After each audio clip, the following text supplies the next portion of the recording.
2013 marks the 60th anniversary of the Republic of Korea-United States alliance. However, despite overlapping interests and policy priorities between ROK and U.S., the alliance faces great uncertainty going forward. With a staunch pro-alliance South Korean president in office and a U.S. administration keen to reassert America's role in Asia, is this a golden opportunity to revitalize and deepen the alliance?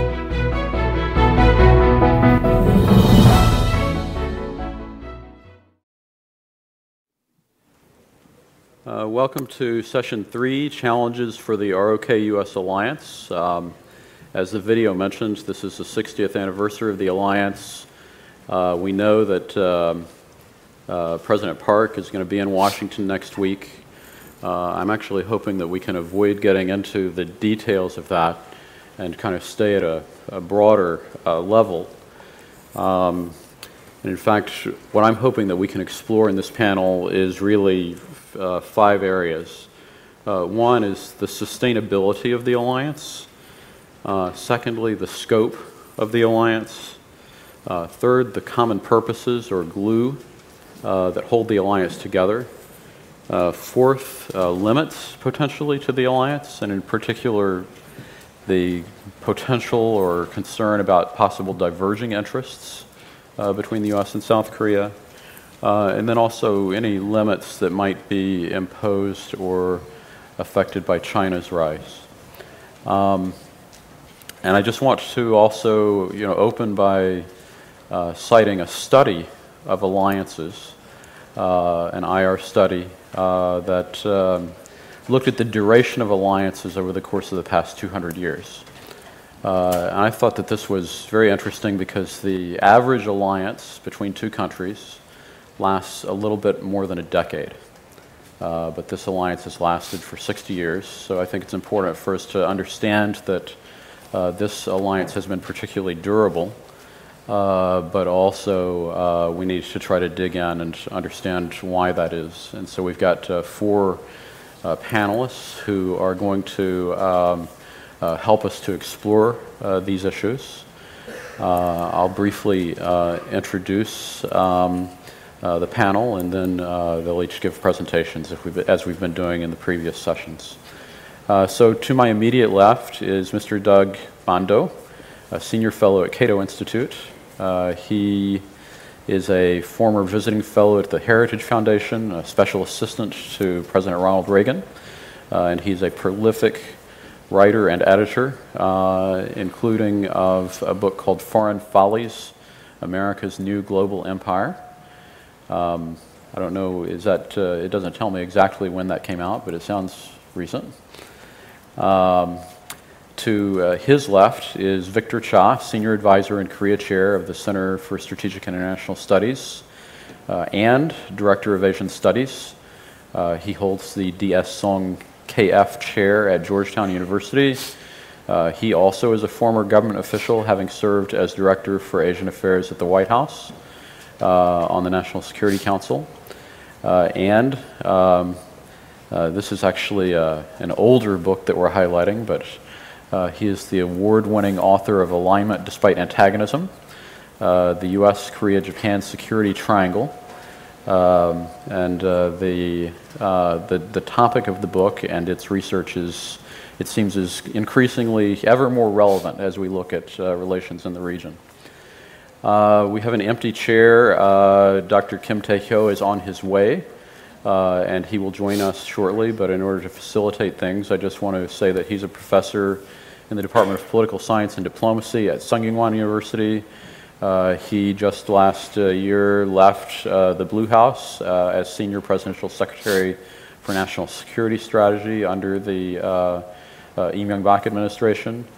And he is the co-author of Foreign Policy in the 21st Century and the editor of a book called The Future of U.S.-Korea-Japan Relations, Balancing Values and Interests.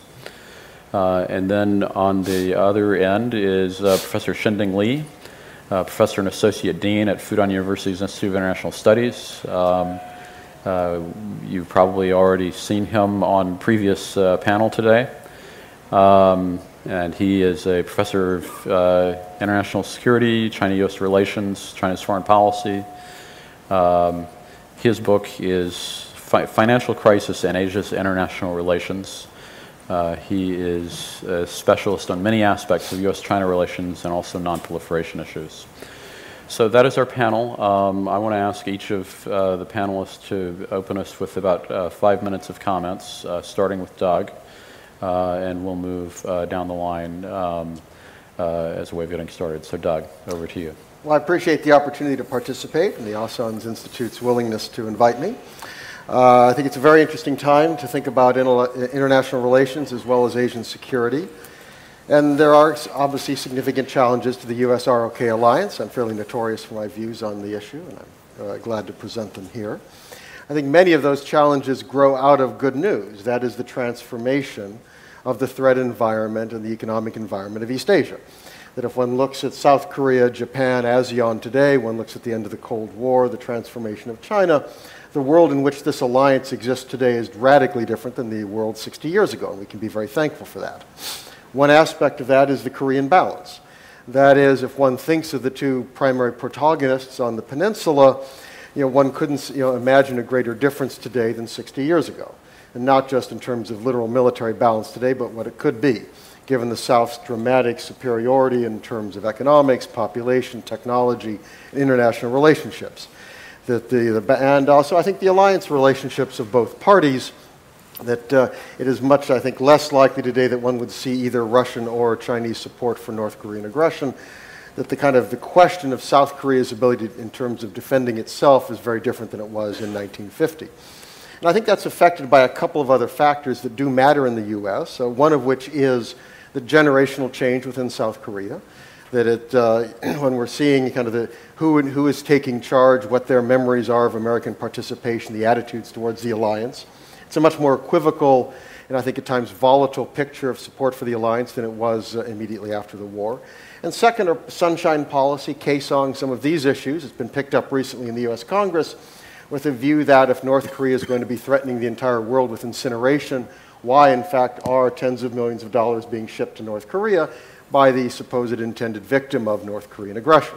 That I think that what you're seeing in the U.S. is at least some skepticism of some of these policies that seem to run counter to the vision that a military alliance is required. If one is required, why does one seemingly subsidize the potential aggressor? I think the second issue of transformation is a larger context, which is no more Cold War. That Korea mattered very much for the United States in 1950 because it was tied to this larger hegemonic contest with the Soviet Union. The perception that a gain anywhere for international communism would be a loss for the free coalition. One can argue about the start of the war and the role of the Soviets. Nevertheless, there is that sense that the Korean conflict played into a much larger battle that is simply gone, thankfully. So in terms of America's interest in the peninsula, it's a very different interest. There's still interests, obviously. But the larger threat environment faced by the United States, I would argue there's no there there. The U.S. dominates the globe. It spends roughly 40% of the world's military spending. Its primary threat is terrorism. It's not any traditional conventional threat. So the role Korea plays in that is very different than it did in 1950. So America's incentives in terms of the alliance are very different. In terms of unfunded liabilities, Social Security, Medicare, Medicaid, even the post office is broke in the United States and needs money. So these kinds of financial obligations will put extraordinary kind of pressure on the Pentagon budget. And to the extent this at some point becomes a political issue where it is presented as you can have your Medicare benefits or you can fund alliances around the world for wealthy trading partners, I can tell you how the vote is going to go. In America's nursing homes and assisted living facilities and retirees in America are not going to be as impressed about America's military presence. And I think this is going to put continuing pressure. The Pentagon budget is going to come under a lot of stress. And even among Republicans, we're starting to see a break from the consistent support for increased military spending. I think another very important factor is the issue of kind of the China-North Korean relationship in two ways, one of which is the U.S. is going to see this alliance very much in a dual-use fashion, particularly in, if not containing, at least constraining China. That the view that troops here should be used elsewhere in the region, and by that, parenthetically, if there's a contingency in the Taiwan Strait or something else. Now, to the extent that that's the case, it's going to be much harder to get China's cooperation in putting pressure on North Korea that could lead to reunification of the peninsula.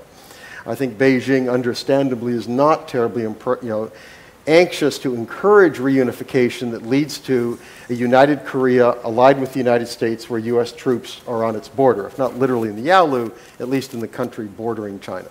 Very hard to encourage the Chinese to do more to accelerate that, even if they would feel forced to accept that if it occurred.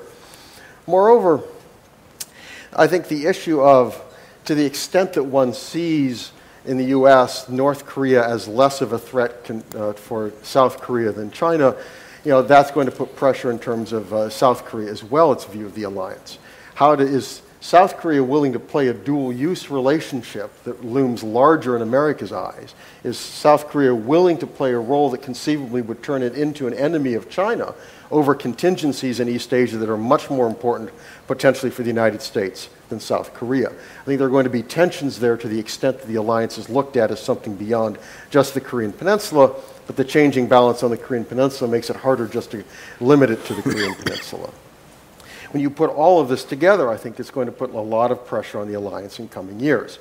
The question then is, what else out there? I think there are a number of alternatives that one has to look at, or at least supplements to the existing alliance. I think one is greater cooperation among democratic states in the region. That certainly means South Korea and Japan. We all know the historical problems there, as well as territorial disputes. The Japanese government does not help on these issues with shrine visits and a number of other things. Nevertheless, if one thinks about a way to channel Chinese behavior, I think it's going to be much more important for countries in the region to work together, and that cooperation should reach as far away as India. That if one looks at the geopolitical environment through ASEAN into India, there are an awful lot of countries that are very nervous about sharp elbows from Beijing, which have the capability to work together. I think second is the question of trying to create regional institutions, one of which can include China, and the second of which is to encourage countries to work together to constrain China. ASEAN, I think, demonstrates both the possibilities and limitations of that approach. Nevertheless, I think that's very important. Third, I think it's very important to think about increased military spending of countries in this region. If the U.S. is going to spend 5% of its GDP to defend other countries, it would be helpful if countries in the region would spend at least that to defend themselves. I think that's going to be something. If China, I think, is looking towards deterring the U.S. involvement in East Asia, other countries in this region don't have to defeat China. They have to have the capability to deter China. They have to have the capability to suggest military action would be very costly. That's something which can come from countries in this region, and the U.S. can more easily step back to more of a role kind of as a backup as opposed to the immediate country expected to solve problems, whether it be Scarborough Reef, or be the Senkakus, or it be Paracels, or whatever else, that allows other countries in the region to step up their role. And I would suggest that the controversial issue, it's been raised by members of this institute and others, the question of nuclear proliferation. If North Korea proceeds and moves ahead, what is the proper response? It's not clear to me that the best response is to have the only countries with nuclear weapons in Northeast Asia be, in a sense, the bad guys. And I use that as a very rough term, but looking geopolitically, Russia, China, North Korea are the only countries with nuclear weapons, and everyone else expects the U.S. to be willing to perpetually risk Los Angeles to protect Seoul, Taipei, and Tokyo. I think this is an issue that has to be raised and thought about. There are clearly costs of counterproliferation. It's not a very good option. But I think it needs to be thought through in terms of what is the best security architecture, who should do the defending, how secure is that American extended deterrence as nuclear weapons expand in terms of, especially in North Korea. That this requires dialogue and discussion, not something that one can simply assume away as an issue beyond discussion. So I think that much has been accomplished by the alliance over the last 60 years. I think one of the great successes of American policy is to offer a shield which allowed South Korea, as well as other countries, to grow much stronger, gain economic strength, gain the military ability to secure their own futures. But 60 years on, we are living in a radically different security environment, and alliances should vary depending on security environments. There's a reason that they typically don't last so long, which is the world changes. Our world has changed. It's going to require us to change if this alliance is going to retain viability in the future. Thank you. Okay. Great, Doug. So basically, the alliance may be unsustainable in its current form. is essentially, I think, the argument that we need to look more at burden sharing and also look perhaps at different divisions of labor on deterrence. So that should definitely get us into a good discussion later on. Victor. Thank you, Scott. I too want to thank the Asan Institute for inviting me to the plenum. I really like these red chairs. They're really nice. Yeah. And I'm very happy to see a lot of familiar faces in the audience, including our next ROK ambassador to the United States.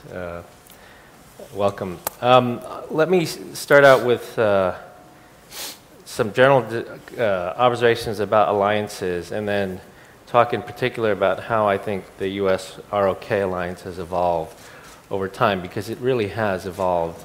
And the story is really an amazing story if you think about it over 60 years. In the package that they ran to start off, they have this, I was just given this by someone at the embassy. This is the symbol of the 60th anniversary of the relationship, and it's really a very nice graphic. Anyway, so when we think about alliances, well, when I think about alliances, I think about them in sort of three categories. And the first are sort of alliances as we think about them as purely instruments by which states accrete power in dealing with an external threat.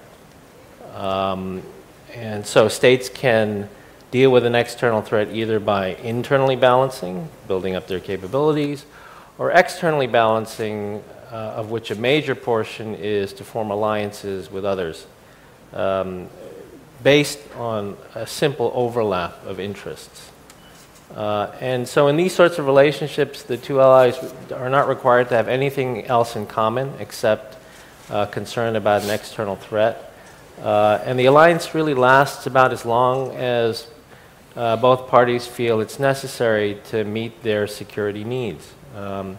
And Scott, you mentioned what the average life of an alliance. I mean, I think in most cases, many alliances throughout the history of the international system have been these sorts of alliances that have not lasted very long at all and have come apart once the threat disappears.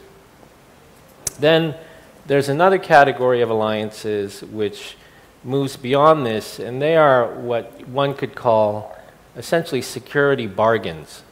They are bargains that are made between countries that do face some sort of common external threat. But the alliance isn't simply just this simple overlap of interest. It is a political and security bargain in which you have the creation of rules, norms, how the two states interact, how they cooperate in areas outside of simply the security bargain. There are practices that get created in this relationship. There are even roles that the two partners take in this relationship. You know, a patron ally and a client state, if you will.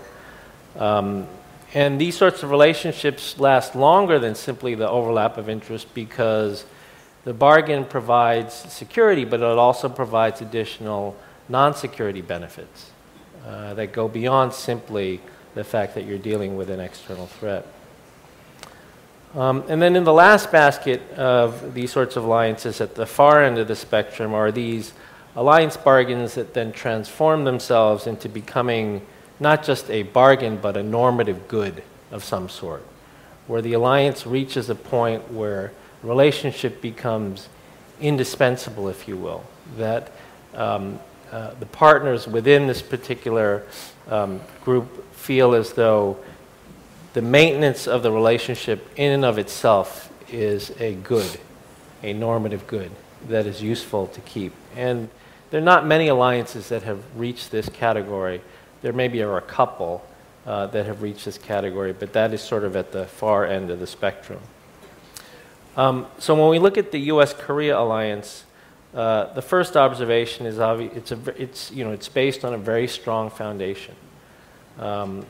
Today, a general convergence of interest. There is more that the U.S. and the ROK have in common than not when it comes to the international agenda. At the leadership level, there's a very strong relationship between, and Kim Tae-hyo can speak to this much better than I, a very strong relationship between the leaders of the two countries, famously between President Lee and President Obama. And certainly I think the hope for many is a similar sort of relationship between President Park and President Obama.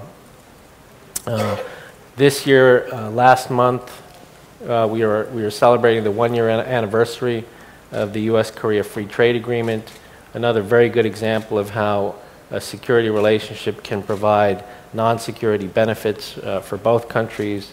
And the U.S.-Korea alliance really does, I think, take the alliance relationship to a new level. I mean, when I wasn't there for the end of it, but I was certainly there for the beginning of the U.S.-Korea Free Trade Agreement when the Bush administration announced that it was going to begin talks on this. And one of the most important arguments for doing this was it wasn't just about trade, but it was about how this was an important way to expand and broaden and deepen the U.S.-Korea alliance beyond simply its military dimension.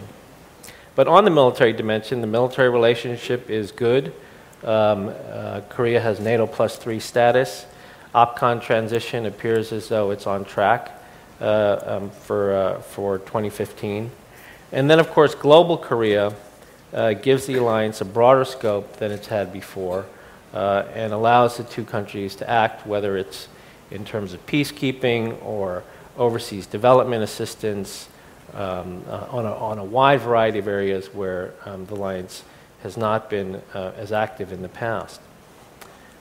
So as we celebrate the 60th anniversary of the alliance, we have to reflect on what drove the alliance for the past 60 years. And so for the first 40 years of this relationship, the alliance was very much the way I described the first basket of alliances. It was, the primary driver of this relationship was the external threat. This was the quintessential Cold War alliance relationship. Two countries that had really nothing in common. The U.S. had no idea about Korea. In fact, U.S. grand strategy at the end of the Second World War and before June of 1950 basically wrote off Korea. That it was considered to be a part of the mainland, and that was continental Asia, and that was not a place that the United States wanted to be involved in. And if not for June of 1950, Kennan's view of the Korean Peninsula would have stood. But obviously that didn't happen. And even during the Cold War, the relationship, again, based on an external threat, was not one in which there was a lot of shared commonalities. In fact, it was not a very friendly relationship at all, and it had many of the tensions that you had between a democracy and a dictatorship. But then, when we get to the post-Cold War period, you could argue that external threats were still important to this alliance relationship, but one of the key drivers in the post-Cold War period were values. In the sense that, and given the time constraints, let me just say in shorthand, if the Cold War alliance was about what the U.S. and the ROK stood against, the post-Cold War iteration of this relationship was about what the alliance stood for. And this includes things like values and democracy and human rights and development. And I think this was a very good direction in which the alliance went after the end of the Cold War in Asia. But today, and this is in part relates to the themes that we talked about earlier this morning, today I think the driver, these other things are still important. Obviously there's still a threat and there's still a values-based relationship. But the driver I think we need to watch very carefully for this alliance now is domestic politics. Because it's not that domestic politics didn't exist before, but there were a lot of structural factors that suppressed the role that domestic politics could play in outcomes in the alliance relationship. And that is less the case today. And the effect of domestic politics is on outcomes in the alliance is, first, it makes it more complex. Right? Secondly, it makes it much more multifaceted. And thirdly, and this is the point that I'll focus on, potentially it makes it a lot more divisive. Domestic political imperatives can pull the US-ROK alliance agenda in all sorts of different directions without a high degree of predictability. And then you also have this feedback loop where international imperatives get filtered through a domestic lens in which, and somebody mentioned this earlier in this morning, in which sort of you get international issues that get refracted through a domestic prism, of which a big part is this connection between social media and nationalism. Right? And I think this is one of the biggest challenges for managing the alliance relationship. And let me just give you 3 issues in this regard. And these are all issues that you're familiar with. One of them, of course, is the 123 agreement, the civil nuclear agreement. This, again, is an example of something in which there are international imperatives, initiatives, the ROK's desire to be a global civilian nuclear energy player that connects very much with a domestic agenda easily fueled by nationalism and media. Another is SMA, the Special Measures Agreement. This is a negotiation that will start in which, as my colleague mentioned, you know, the United States is in a sequester right now. And this is going to be, these SMA negotiations are always difficult. We used to joke about how the SMA negotiators, those were the most difficult negotiations because they weren't about mythical things like denuclearizing North Korea. They were about real, that was a joke. They were about real things, which is money, right? They're about real things and they really matter. And so these are always difficult negotiations, and I think this will become, in many ways, a very political negotiation here because of the domestic political imperatives on the U.S. side. And then the third issue I had mentioned is the relationship between Japan and the ROK. The United States view has always been that strong Japan-ROK relations are a part of our alliance with the ROK as well as our alliance with Japan. But it's very clear and evident these days that the Seoul-Tokyo relationship, for domestic political reasons, are not very good at all. And it's hard to see at this point how it's going to get better. I don't see how we're going to get out of the cycle that we're now in. Let me close by saying that of all the things that I mentioned, the issue that I don't think will be one that is divisive between the two countries is North Korea. I don't think this will be a divisive issue. In no small part because the U.S.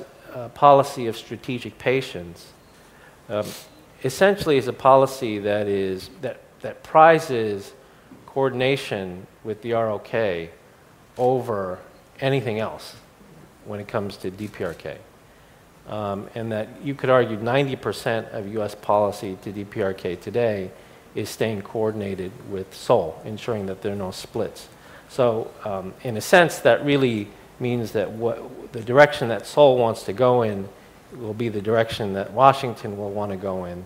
And so that's why, without getting into forecasting about the summit, which is why I think the summit is so important, the meeting next week, because in many ways, I think Washington is waiting to hear what President Park's view is on how to move forward in terms of this issue. So it's very hard to end a talk about North Korea in an optimistic way. But I just did it because I don't think North Korea is going to be a problem in the relationship like these other issues, and that the U.S. and ROK will coordinate quite well in terms of policy. Well, thanks, Victor, for giving us a picture of how the alliance has evolved but I think really more interestingly, how even with the transition from a threat-based alliance to a values-based alliance, there are still a lot of internal factors that pose real challenges that could even derail alliance cooperation. And so now we'll shift over to Tae-hyo for a South Korean view. Thank you. I'm very glad to be part of this session, and I'm pleased to meet all good friends all together here at the same time. And to save the time and to have more lively Q&A session after our brief remarks, I'll just try to focus on two major points regarding ROK-US alliance. So far, for the last 4 or 5 years, I think global Korea concept and its past performance greatly contributed to expanding the geographical and conceptual range of the bilateral alliance. And now I think we need to go back to the starting point to reshape our North Korea policy and rethink our future inter-Korean relationship in terms of our alliance between ROK and the United States. Because already based upon this well-shaped global scope of the bilateral alliance, I think this is the best time and the important momentum for us to rethink our future strategy and the specific options available in front of us. So far, I think Pyongyang contributed to us in 2 points. One is to increase and sustain jobs in South Korea, kind of creating creative economy. They allow more jobs for North Korean specialists here. So they contributed to South Korean economy in security sense. Second point is they allowed us to realize that a six-party negotiation is not anymore available for us. But that very clear-cut and definite conclusion was given to us by North Korea for the last several months simply because of North Korean domestic leadership problem. Our last six-party talk meeting was in December 2008, the first year of Lee Myung-bak administration. That was right after the illness of the Kim Jong-il. So North Korea's succession problem and their domestic political struggle closed the window for any constructive discussion in the realm of the six-party talk. Without this domestic problem, North Korea could have prolonged and earned more time by appearing in the process of the six-party talk, escaping the hard target and resisting to talk about a highly enriched uranium program and opposing against IAEA inspection.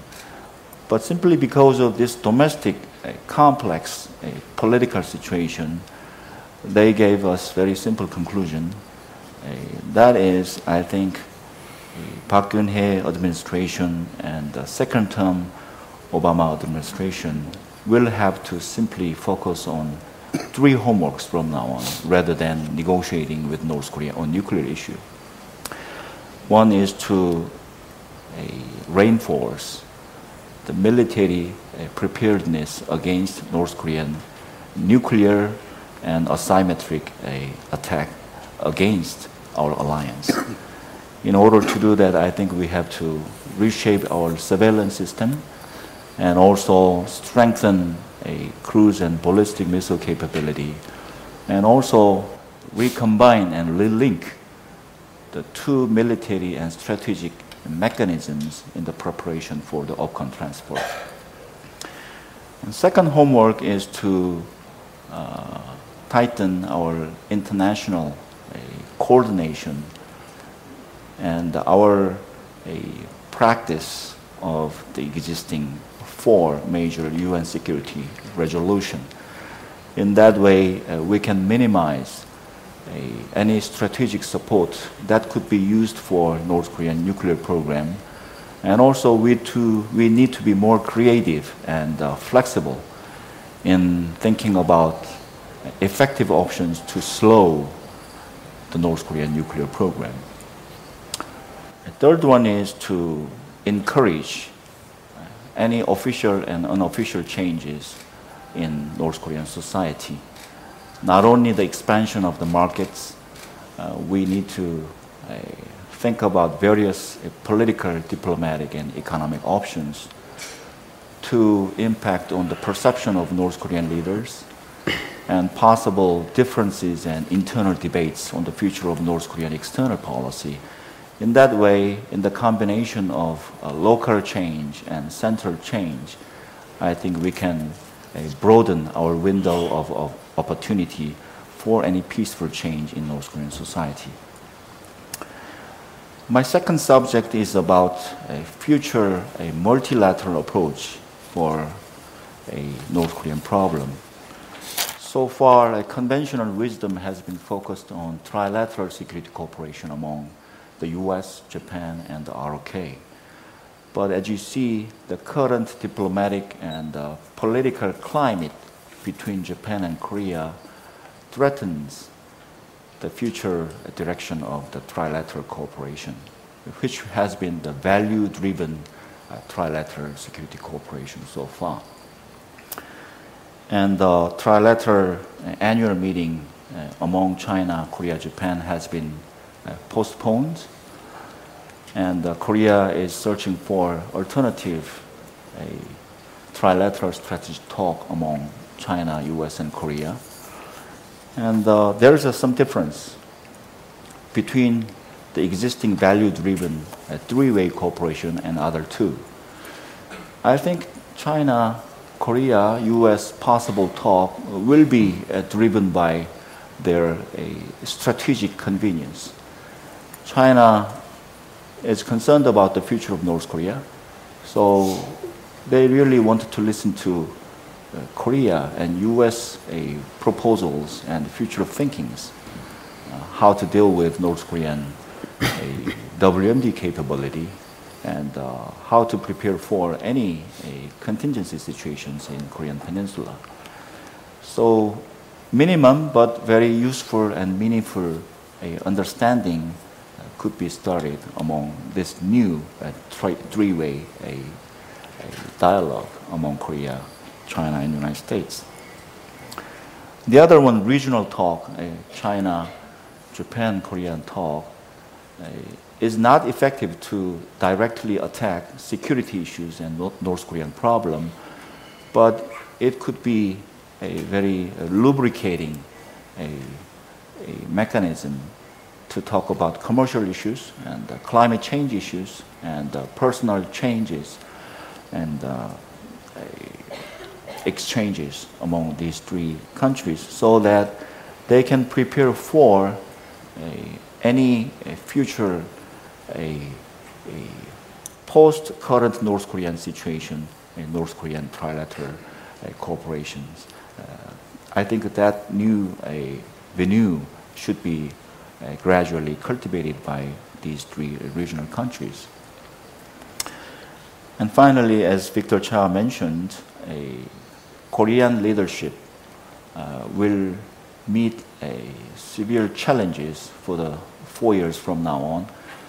That is to face anti-Japanese sentiment in South Korean public society, and also regularly interrupting anti-American sentiment in South Korea. Easy way is to swallow and adapt to the existing public opinion, but that will sacrifice Korea and US long-term strategic interest. So preemptively, they have to plunge into the public relations policy, how to wisely separate public sentiment from national policy options. And sometimes negotiators are rushing to make some negotiation, but eventually I think negotiation itself is just a mean to realize our public purposes. So sometimes it takes more time, but you need to wisely handle and overcome these existing sentiments. Otherwise, I think we will not have more options in our hands to overcome existing challenges and many takes ahead of us in and around Korean Peninsula. Thank you. If I were to summarize what Tae-hyo had to say, it would be the more things change, the more they stay the same with regards to coordination toward North Korea and the ongoing challenge of trying to figure out the right formula for addressing the regional environment. And that provides a very nice segue to move to what we might call an outside view of the U.S.-Korea alliance from Shen-Ding Lee. Well, the alliance was made 60 years ago for a reason. We hope the reason will be gone, so the alliance would lose its rationale to continue. Unfortunately, the reason has not begun. To some extent, it could have been enhanced. So we see somehow enhanced alliance between Seoul and Washington. That was generated for a purpose, to deter aggression. To some extent, it succeeds. Since 1953, no massive effort of military sort from the North to liberate the South. So they keep having some incursion. Sometimes they send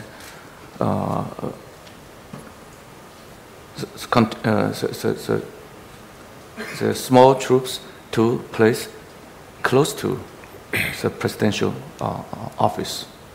That's a threat, but not a large scale, not often.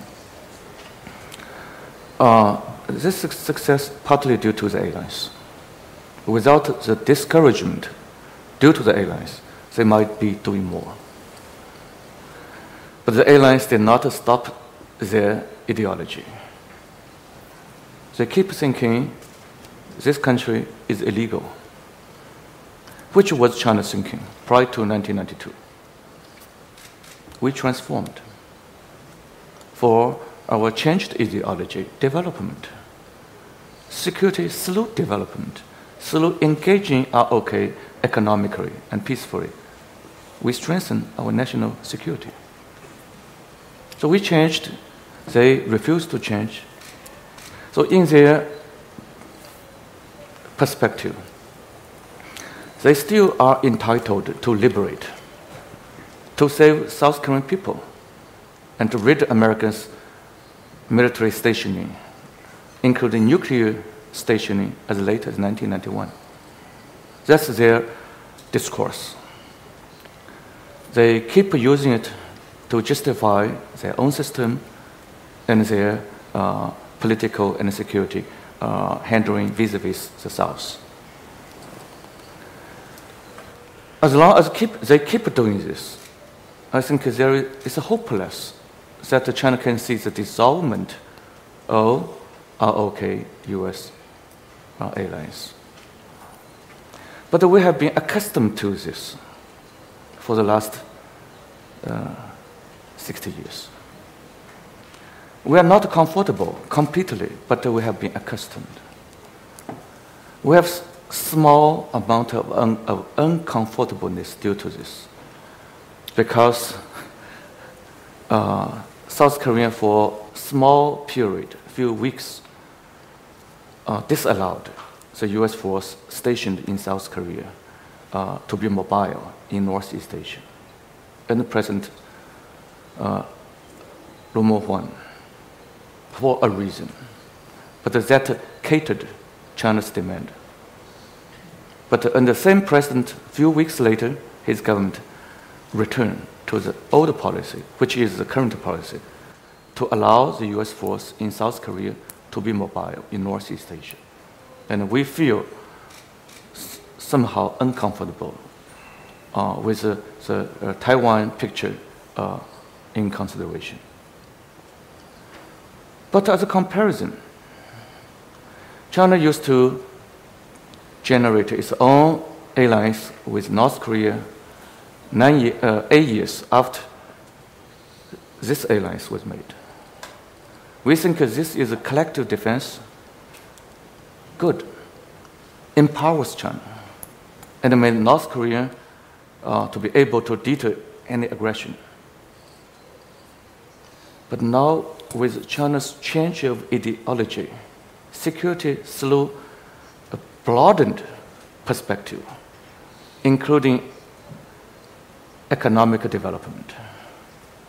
So China is increasingly confident that our military security, that defense security, may not need our friend in Pyongyang to assist. So we may have some subtle or nuanced change in seeing our own allies vis-a-vis the US ROK alliance. We may think we are powerful enough, we do not need them to help us. And therefore, on reciprocal basis, we do not need to assist them when they need us, for whatever reason. So I see, in the wake of North Korea's first nuclear test in October 2006, our foreign ministry spokesperson, Liu Zhengqiang, rebuffed the question about the blood bond alliance. He responded, "What blood bond alliance? I seem not to have heard of." He seemed to openly challenge there has been the existence of the 1961 China-North Korea mutual defense alliance. So since there is no alliance, why do we need to be bound to defend? So that's China's first public, new, but still nuanced. He said he did not know. That means he is not a qualified spokesperson. You shouldn't know. You should never tell others, "I'm not a qualified spokesperson." But a week ago, our defense ministry spokesperson made a better nuanced statement.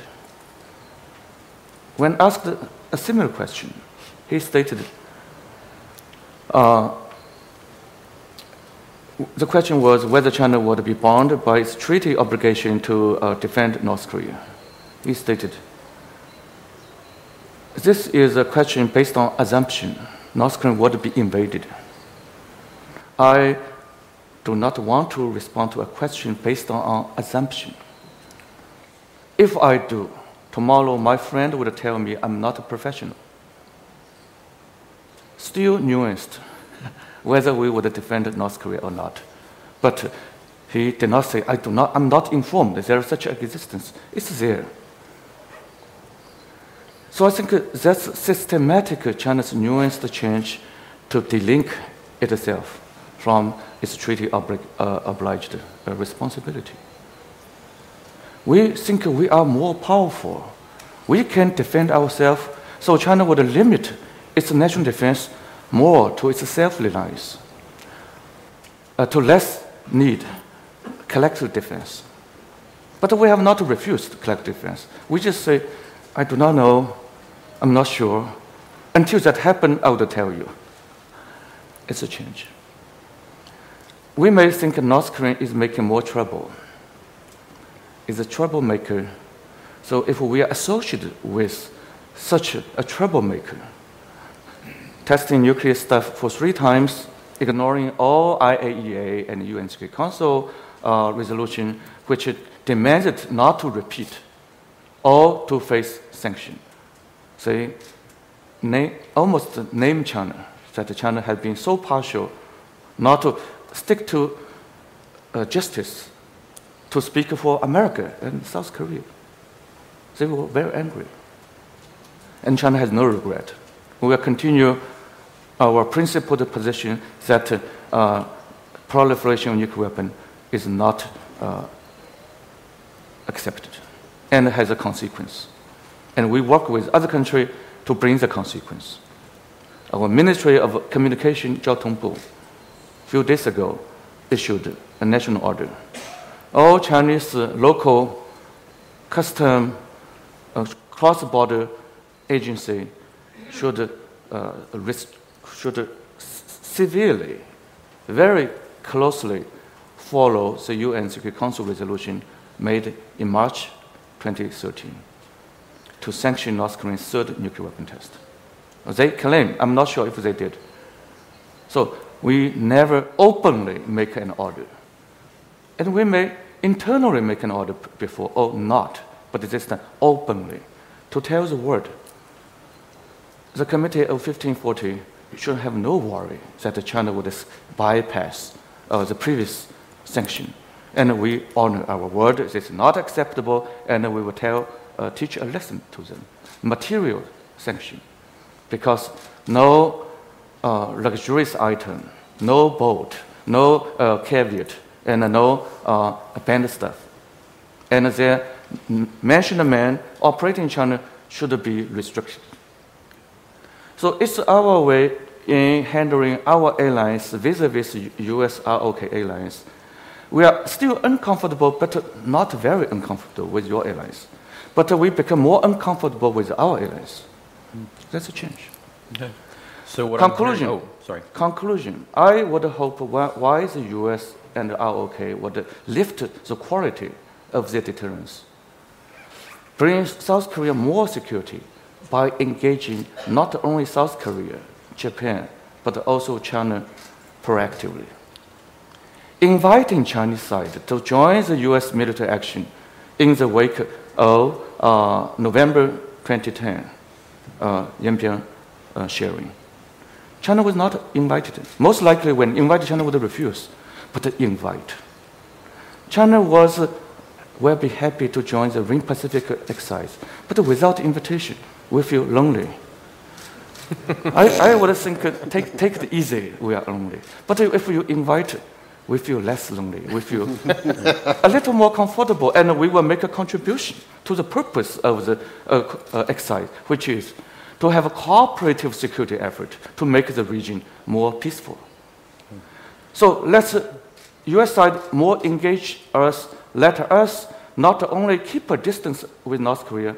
When we want to do this, we may generate unintended consequences that North Korea would feel more isolated, more resentful against the US, ROK, Japan, and more against China. So China would lose its leverage and credibility. So I would suggest that China should not deny that there is such existence. And we are proud to have an allies, but only for mutual defense. If we are attacked in the first place, welcome you to defend us. And if you are attacked, you have right to refuse us, but you have rights to request. But only for mutual defense. If it's Zhengqiang Island, if it's Chongnan, if it's nuclear weapon testing, no way. Okay. So that's my suggestion, that we should have a balanced position toward North Korea. You should have a balanced, expanded security engagement with all stakeholders in the region. This way, we may have better chance to have more effective handling of DPRK. So what I'm hearing from Ding Li is ambivalence about the U.S.-Korea alliance, ambivalence about the China-North Korea alliance, and China is lonely. I really want to get to questions, but I would just make the observation that North Korea really thrives on divisions in the external community, and the current environment has plenty of divisions, and so I want to ask panelists to address that. But let's turn it over for some questions before you do that, so that we have a chance to hear from the audience.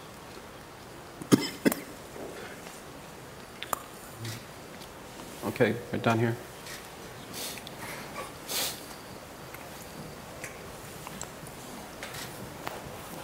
Hello, Hello, my name is Yung Sun-jin, student of Asan Academy. Actually, I have two questions. The first one is, even if the ROK and U.S. alliance has a very long history of trust, but in these days you have some difficulty negotiating in the ROK-U.S. atomic energy agreement. So I think it can be an obstacle to the alliance. So how can we solve this problem? And the second question is that when it comes to strategic patience policy of U.S. to deal with the North Korean nuclear capability, I think to me that policy seems like it's nothing to do. I mean, nothing to do to solve that problem. So, is there any feasible way to make North Korean government give up the North Korean capability? Thank you. Okay, well, I'm sure that everybody wishes they had the answer to that question. Any other questions that we can take? Yeah, Chris. Thanks, Chris Nelson, Nelson Report. Thanks for indulging my questions all day. I really appreciate it. Sending Lee really makes some interesting points, and it raises in my mind a question. As you know, in many ways, one of the bedrocks of U.S. policy towards North Korea has always been, if only China would, fill in the blanks, do more, cut off the oil for 4 days, not 3 days, all that kind of thing. And we're still saying that. Secretary Kerry is saying that on his trip, and it's mentioned every time there's a congressional hearing. When you hear that as a Chinese intellectual, but also an advisor to your government, what's your reaction to that? Does it help people who would like to see more change in China's view and policy toward North Korea to have the Americans doing that, or does it just drive you crazy and just seem to be poking you to no good effect? I'd be interested in this constant repetition of China has to do more. How does that affect you? And I was wondering for the panel, it does look like President Park and President Obama at the summit next week are going to discuss the potential viability of the South Koreans taking the lead for now, given the Obama administration's futility of trying to take the lead or to do another leap day. I'm wondering what the panel's sense of that is, and also, I hate to put you constantly on the spot. What's your sense of how your government will react to the notion of South Korea taking the lead to try to get some confidence-building measures going to try to reestablish a dialogue? So, two separate questions. Thank you. Okay, and I also want to place one additional question that was from the guiding questions list to the panelists, and then we'll just go down the row and have each person give a couple of minutes of response. And the question is, how critical is the repair of ROK-Japan relations to U.S. interests? Is it a necessary factor or merely desirable? And this obviously gets at the Japan-Korea piece, which I think both Tae-hyo and Victor have special research expertise on. So why don't we go in reverse order, and I'll have Ding-Li start and answer Chris's questions. I think China is very frustrated. And President Jiang Zemin thought U.S. threatened North Korea. So if U.S. would not reduce its threat, what we can do? President Hu Jintao considered that even U.S. threatened North Korea, we can still help. If we don't intervene, that we will be threatened by their inability to reconcile. But then we overestimated our strengths. We think it's something that we can handle. But it turns out that we overestimated ourselves. And we have internal debate whether North Korea is genuine in developing this or developed this as a bargaining chip with US. Now we believe it's not a bargaining chip. Or it's a less purpose of bargaining chip. Primarily, they are a hyper-realist country. And then what we can do? I think we're still struggling, searching for a solution, a carrot and a stick. But each time when they did one more nuclear test, you have to provide a more sweetened carrot to bring them back. Then after a year or two, they negated it. Then we waste our resource, and in order to bring them back, you have to lift the enticement. It's very frustrated. Now they seem to be openly opposing to China, to condemn Russia and China, because we seem not to have conscious 良心, to stick to justice, 不讲正义. With China's older mentality, our pre-cultural revolution mentality, we must agree with them. They use our old discourse to be against China's current discourse. But we think we 与时俱进, evolved, we transformed, not enough adequate to meet our friends' expectation, but leaving them far behind. So our current government is still searching for a solution. I think the current format is the president himself openly standing out to speak in our Asian forum, to state we don't allow any country to slow the entire region and the world into chaos. 不允许任何国家出于一己私利，把整个地区和世界丢入到混乱之中。That's China's We're going to need a translation of that, I think. And then Prime Minister Li Keqiang stated, anyone who would do this kind of thing would 搬起石头砸自己的脚。Then Wang Yi stated, don't allow anyone to bring chaos to China's doorstep. The importance is action, not only rhetoric action. Then 交通部 stated, 所有的海关、所有的边关要严格检查，一定要遵守联合国安理会决议。That's very tough. That's to cater our friend's concern. China may not be serious. We agreed in New York, but not serious in the region. We tell our friend we are very serious. Yeah.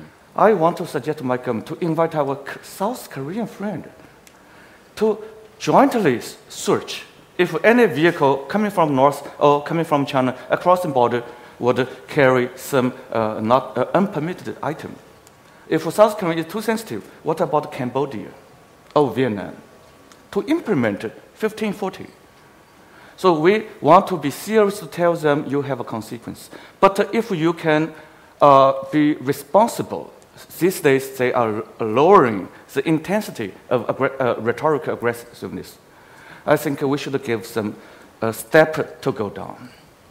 Okay. To encourage their less threatening behavior. Even it's still threatening, but it's less threatening. We have to encourage good behavior and punish bad behavior. And China-US should work wholeheartedly. So Taiwan is always in our mind. But for this issue, what about leaving Taiwan behind? We work wholeheartedly to resolve a major challenge to contemporary international security. That would build our confidence in catering the Taiwan issue. So this is my opinion. Okay, and we can only leave it to our imagination what the Chinese and language threat was. Your question, yeah. Japan, South Korea, I would say it's a question based on assumption. Okay. I don't answer we'll such a question. We'll give Tae-hyo a shot at that then, because why don't you? Okay. I'd like to answer two questions. One is strategic patience, and the other one is Japan factor. Strategic patience, to my understanding, is not to sit down and doing nothing. It is a strategy to patiently find out a good momentum for us to reshape the North Korean agenda into our own national security interest, which means a past repetitive cycle was to resume dialogue with North Korea in the circle of North Korean strategy and their own political agenda. In that way, in the past, we could not deal with a North Korean core nuclear program, but we tended to be a peacemaking actors by having some summit meeting with North Korea 2 times in the past. And also the second Bush administration accepted a North Korean deal by releasing Banco Delta Asia and the terror supporting group nations list. That was simply to handle North Korea and try to stop North Korea from making any further provocation in the last year of presidential term. And also last year's Leap Day agreement was the same thing. We were patient enough, but we were not patient enough to strike a deal what we really intended with North Korea. So this is the time to strategically wait and find a very good momentum for us to lead and initiate our discussion with North Korea into the way of North Korean change, positive change, and also if any, some chances for denuclearization of North Korea. Japan thing, I think Korea should think about 2 things. One is TPP, Trans-Pacific Partnership Economic Agreement, inviting Japan and United States and other countries. This one I think Korea should do, and there will be a lot of opportunities also for ROK, because already Korea signed 47 bilateral free trade agreements so far. So it is not Korea's challenge, but rather I think this one is Japan's challenge, because bilateral free trade agreement with South Korea so far has not been so effective. So same challenge will be given to change, given to Japan, whether or not they really can open up their agriculture and fishery markets to United States and Korea. But GSOMIA and AXA, this one is very political and emotional. So into the way of 50th anniversary of Korea-Japan normalization, 2015, I think Japan and Korea should reestablish their very frank and effective pipeline with each other to escape any political troubles into the next 3 years. But they have to sincerely talk about past history issues and also resuming security cooperation and institutional mechanisms for it. In that way, China is another factor. Japan and the United States might be interested in including the notion of China factor when we think about trilateral security cooperation among Japan, Korea, and the United States. But maybe Korean government will want to limit or focus more on North Korean factor. They think about the trilateral. Thanks, Tae-hyo. Victor? Well, let me talk about the questions, the 1, 2, 3, and then Japan. On the 1, 2, 3, the civil nuclear agreement, if you look at all the contours of this issue, this is one that is tailor-made to be a real problem in the alliance relationship, because there are so many elements of it that can cause disruption, and that, you know, in any relationship, there's sort of the good side and the ugly side. This one has the potential to raise all of the ugly issues in the relationship having to do with sovereignty and nationalism and all of these sort of very negative things. And I think so, for very good reason, the decision was made to extend, simple extension of the agreement for 2 years. But I am not all confident that somehow we are going to be able to close the gap within 2 years, because the two sides are so far apart. And the other thing is that both sides have very credible arguments, but both sides, their arguments could also be undercut. Right? So this has all the elements, I think, of a very, what we like to refer to these sorts of things in Washington as a train wreck in slow motion. That's what I think we have with this, and I'm really not sure aside from continuing to extend it for 2 years and 2 years and 2 years till you're out of both the Obama and Park governments and they just kick it down to the next government, I think that this has the potential to be a real problem in the relationship. I mean, the way it's talked about here already, I think, is in a sense quite problematic in focusing on things like nationalism and, well, you let Japan do it, but why don't you let the, and trust, you know, these, it can be very poisonous. On ROK Japan, whether it's necessary or just a nice thing to have, I think it's necessary. I think it's necessary not just for dealing with North Korea, but I think it's necessary for the overall U.S. position in the region. If not in an instrumental sense, historically, I think just by tradition, the U.S. has always felt like this three-way relationship or improving the third leg of this three-way relationship has always been important for U.S. interests. The problem is, I think that at the rate we're going now, we're headed for a real crisis in Seoul-Tokyo relations. You know, in part because of the history issues, you know, probably coming sometime in the summer, late summer, early fall. It looks like the Abe government is moving in a particular direction on some of these hot button political/historical issues, and it's very clear that the ROK government here and the public have absolutely no tolerance for this anymore. And so I'm quite concerned that we are headed for a crisis in this relationship, and it's problematic for the United States because it may require the United States to do something it does not want to do when it comes to these sorts of issues, and that's take a side. But at the rate this thing is moving, it looks like the U.S. may have to take a side, which is something that it's never done in this three-way relationship, and that would be a new dynamic to deal with as well.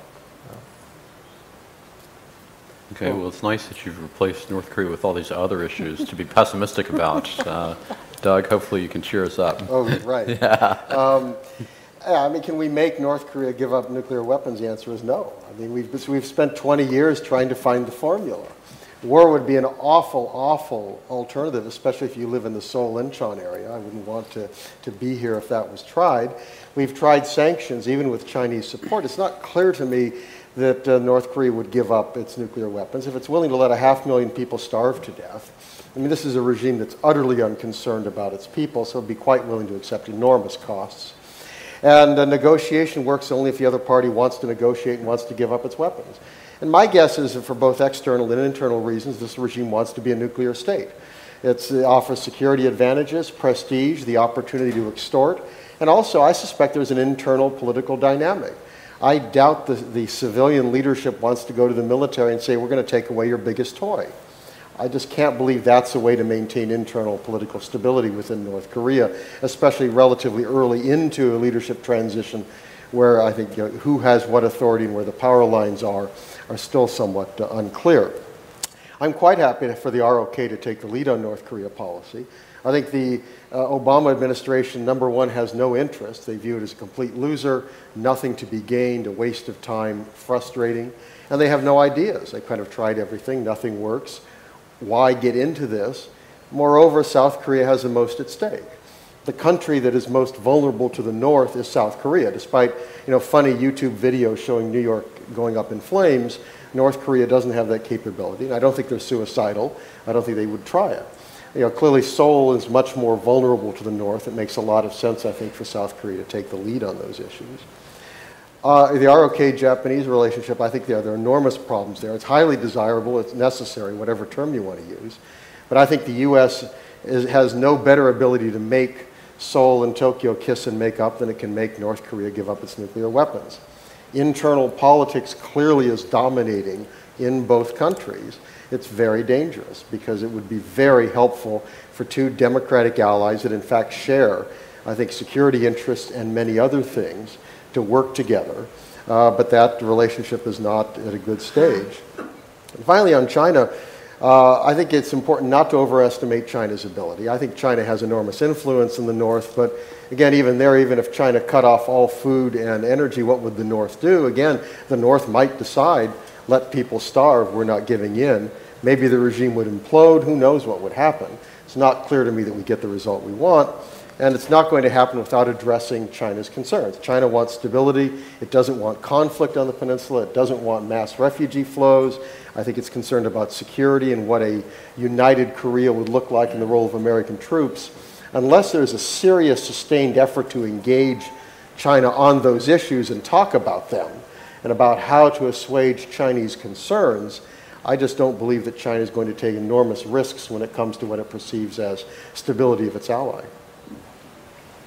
Okay, Victor? Just on the Japan ROK thing, I think, you know, and I apologize, Scott, you've heard me say this before, but, you know, analytically, the problem is right now that, you know, I guess like the North, you can never resolve these historical issues between these two countries. I mean, Japan can apologize forever, and South Korea can complain forever that the apology is not enough.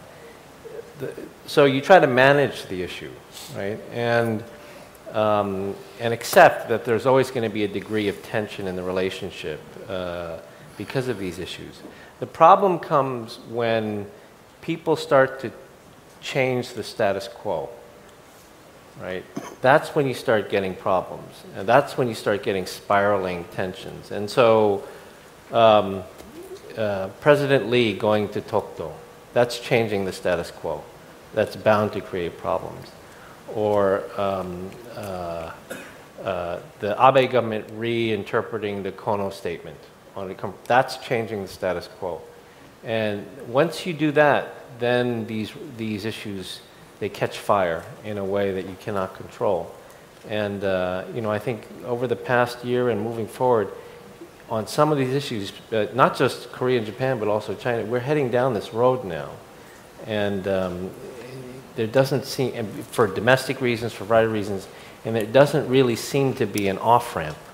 There's no off-ramp. And so that's why this is quite concerning, I think, and a challenge for the alliance. Yeah. So basically what I'm hearing, especially about Japan-South Korea relations, is that cooperation is necessary but impossible.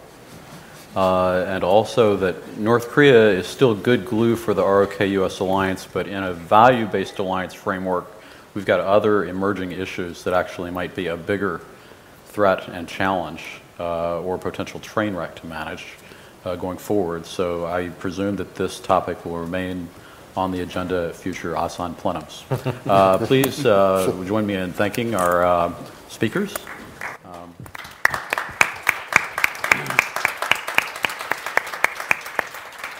Appreciate you.